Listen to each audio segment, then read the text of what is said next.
Quand je relisais Belzebub l'année dernière, il y a une scène qui m'a marqué. Et c'est une scène que vous avez pu voir uniquement en lisant le manga parce que, tout simplement, l'anime n'a jamais adapté tout Belzebub et de toute façon, c'est une des scènes de fin. C'est le moment où Oga et Belzebub se séparent. À ce moment de l'histoire, on est dans l'arc final et Oga trouve finalement la mère de Belzebub, il lui laisse donc le bébé et s'en va. Il y a plein de raisons qui le poussent à faire ça, mais cette scène elle m'a un petit peu marqué pour une raison simple, c'est la seule fois de tout le manga où Oga pleure. Enfin, la seule fois où il a les larmes aux yeux en tout cas. Vous allez me dire que c'est super anodin parce que dans les mangas les personnages pleurent très souvent, et c'est le cas, hein, mais pour un personnage comme Oga, c'est quelque chose d'assez exceptionnel des larmes. Vous en voyez, jamais pour ainsi dire. Mais c'est pas tant la scène en elle-même qui m'a marqué qu'une réflexion qui est venue avec. Belzebub, c'est un manga majoritairement comique, c'est vraiment du divertissement pur et dur, tu dis pas ça en t'attendant à quelque chose de sérieux. Comme disent les jeunes, t'es là pour les hype moments et Laura Farm. Et donc une scène sérieuse, voire un peu émotionnelle comme ça dans l'histoire, ça choque pas mal.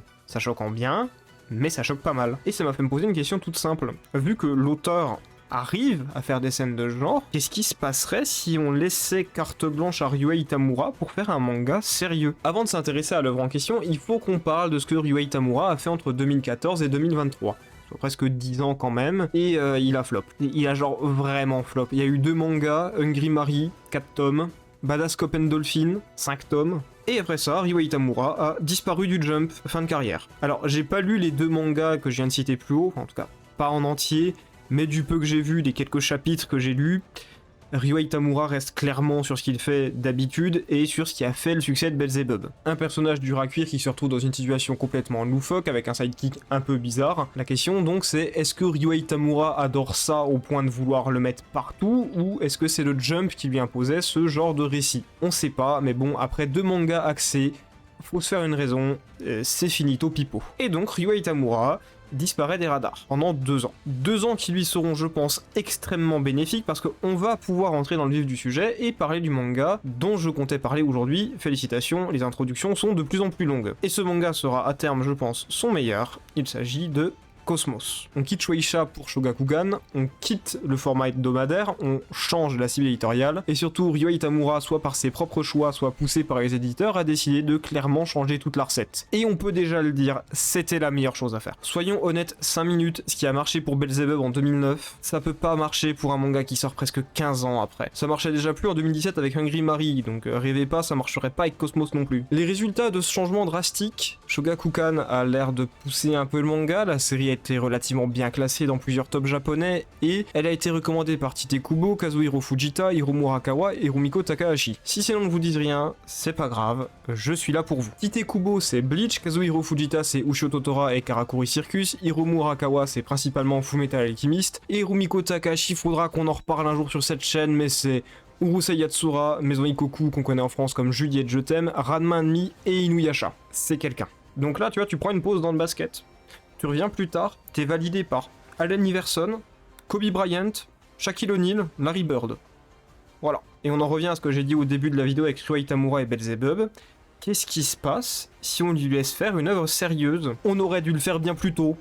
Genre vraiment. On suit Kaede Mizumori, un lycéen qui a l'étrange capacité de reconnaître les mensonges grâce à une odeur caractéristique que ces derniers émanent. Il suit une de ses potes qui doit rejoindre son petit ami qui ne vient plus en cours depuis quelques temps, ce qui est assez bizarre. Je vous gagne du temps, le petit ami est un alien. Oui, un alien.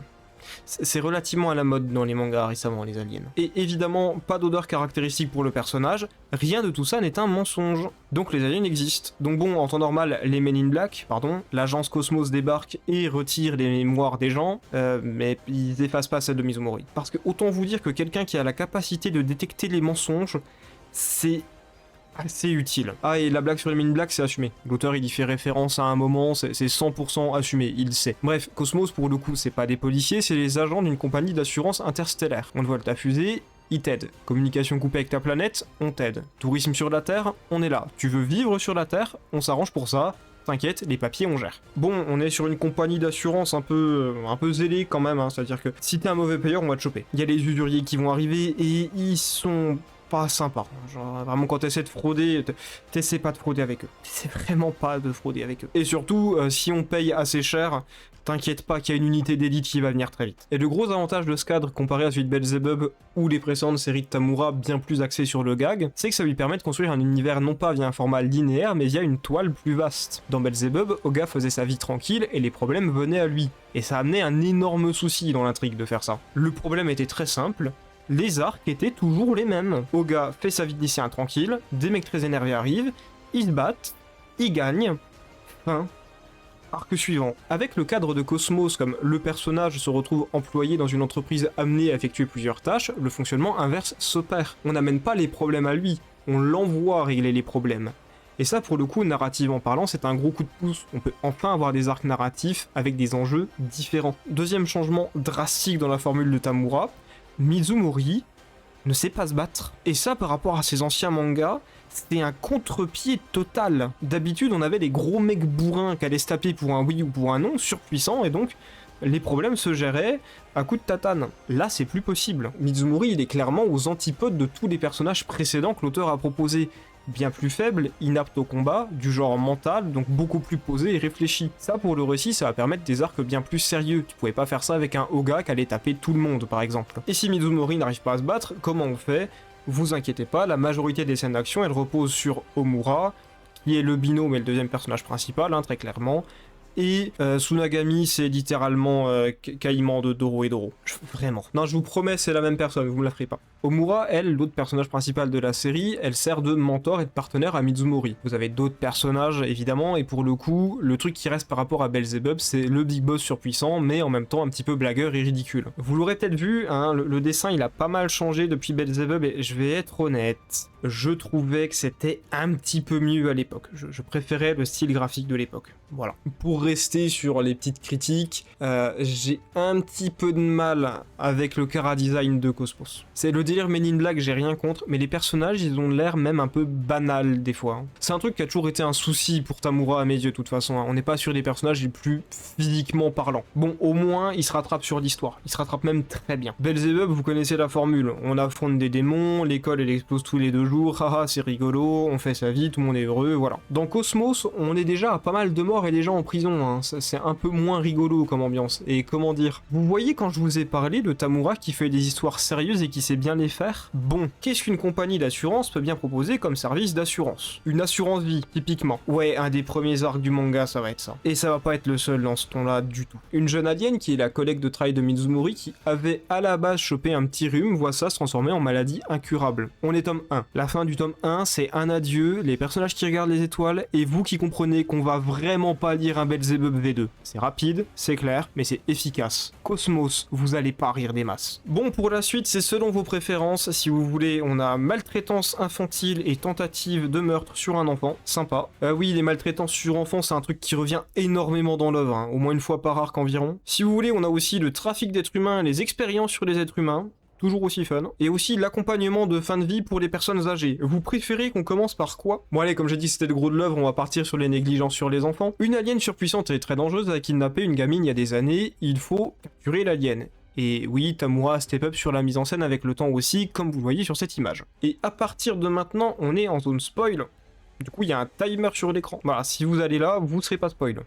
Ne me remerciez pas. L'alien nommé Yazoe vivait à côté d'un appartement où il y a un bébé qui pleurait tout le temps, ce qui l'énervait un petit peu. Et il s'avère que la mère était une violente alcoolique qui négligeait sa gamine, qui s'en occupait absolument pas, qui l'a laissé vivre dans la crasse et qui a essayé de tuer son bébé. Cosmos, c'est fun. Je vous l'ai dit, on n'est plus sur Belzebub là, c'est fini. Au final, Yazoe la sauve et commence à s'en occuper, s'y attache et devient sa mère. Cette dernière meurt pendant la mission de Cosmos en sauvant sa fille. L'entreprise décide tout de même d'effacer la mémoire de la gamine, même si c'est archi dangereux pour une enfant. On vous a dit que c'était une compagnie d'assurance, ils font ça pour l'argent, ils sont pas des bons samaritains. Au passage, le prénom de la gamine c'est Aina, mais Yazoe l'a appelée Natsu. C'est important pour la suite, je dis pas ça au pif. Puisque quand Mizumori recroise la gamine après l'effacement de mémoire, il l'appelle Natsu. Et elle le corrige, elle lui dit bah non, moi je m'appelle Aina. Sauf que, rappel, Mizumori détecte les mensonges, il verse une larme, la petite a menti. La mémoire est toujours là grâce au livre que sa mère lui avait écrit, c'était impossible qu'elle oublie tout. Premier arc important du manga,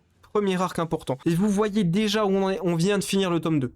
Il y en a 8. Il y en a 8 et c'est encore en cours. Je vais pas spécialement vous expliquer le reste, vous spoiler la suite. De toute façon, le manga arrive bientôt en France chez Kiyun. Un des points importants vis-à-vis de Cosmos, c'est que le manga lance son intrigue principale assez vite et surtout, bah, t'as l'impression que pour le coup, Tamura, il sait où il va. Belzebub, on avait vraiment l'impression que c'était écrit au jour le jour. Là, vraiment pas. Hein. Il y a des trucs très étranges vis-à-vis de Mizumori. Il y en a aussi de très étranges vis-à-vis de Omura. Ils devraient pas être capables de ce qu'ils arrivent à faire et donc on a beaucoup de choses à apprendre sur eux. Mais là, surtout, contrairement à Belzebub, où on t'introduit les méchants d'un arc et ensuite ils servent plus à rien et on t'introduit un nouveau pouvoir et bon, ils servent plus à rien juste après, on a un objectif clair qui va se définir. Il y a une association de malfaiteurs qui kidnappe les enfants humains et il s'appelle le joueur de flûte. Et je sais pas si ce groupe de malfaiteurs c'est le premier arc principal et le premier gros arc du manga qui s'annonce ou si c'est vraiment le climax du manga et ça va être ce qui signera aussi la fin.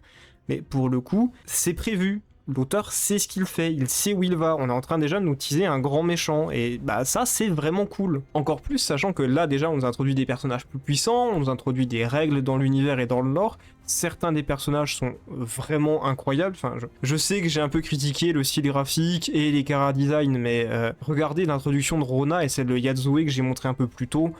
Ouais, niveau mise en scène, par contre, Tamura, il est bon. Hein. Là-dessus, on peut pas lui enlever. Bref, pas grand-chose de plus à ajouter. La vidéo n'avait pas pour objectif de tout vous analyser le manga, de faire quelque chose de poussé ou quoi que ce soit, ou de vous raconter l'histoire, tout bonnement. C'était juste pour vous dire, Cosmos, c'est bien. Je vous explique pourquoi c'est bien, je vous explique les changements, et surtout, allez le lire. Je trouve que le manga est vraiment, vraiment super prometteur. C'était Béléus, et je vous dis, salut à tous.